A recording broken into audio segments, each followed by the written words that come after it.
It's no news that the Canadian government has been trying to tighten its borders to foreigners. If you've been following Canadian news, then you know that since at least a year or two ago, there has been a lot of introduction of policies that do not directly or exactly favor foreign workers, or basically foreigners as a whole who are looking to come into Canada. First, it was the introduction of caps on study permits. Next thing we knew, getting postgraduate work permit became an issue.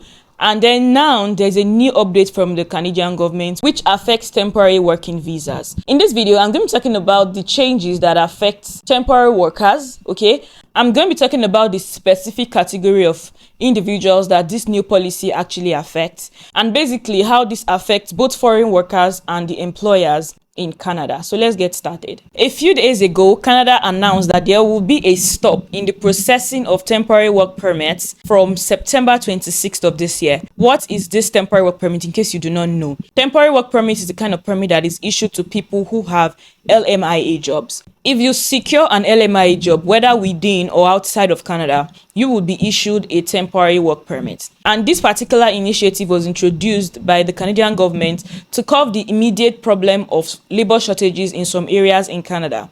Basically, LMIA is a document that your employer has to get to prove to the government that they need to actually employ a foreign worker to fill in their available positions. They have to prove to the government that there has been no Canadian resident or Canadian citizens that are able to actually fill in these positions. And when they are given a positive or a neutral response, then they can go ahead to actually bring in foreign workers. Now, here's the thing. A lot of Canadian employers actually use this scheme to bring in foreign workers who do not mind taking low wages to do the works that a lot of the Canadian residents or Canadian citizens might not be willing to do. So they go ahead to apply for LMIA to bring in foreign workers who they would then pay, in most cases, low wages and still get the job done.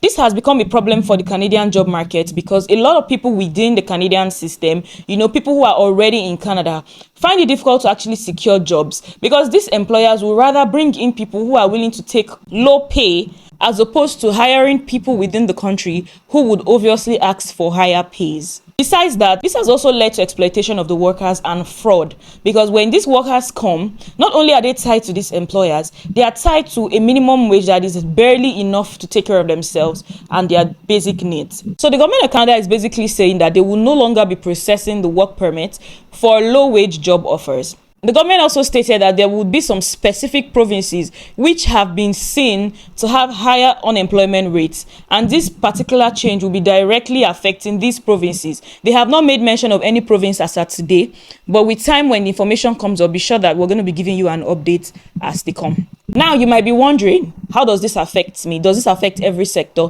There are three categories of people that this may not affect. Number one is people in the healthcare sector, people in the construction sector, and people in food security sector. So basically, if your job offer falls under this category, then it means that you are more or less not affected by this change. What can you do as a foreign worker looking for a job, still hoping to come in through the LMIA pathway? I would say, when looking for jobs, make sure that the pay is not a minimum wage job. Make sure that it is not in a city that has a high unemployment rate. And finally, try to make sure that your occupation falls under either of these three categories mentioned, which is the healthcare sector, construction sector, and the food security sector. I'm going to be leaving useful links in the description box to the direct government site where you can actually see this information as they have been released officially. And until my next video, guys, I hope you stay safe and stay kind. Bye.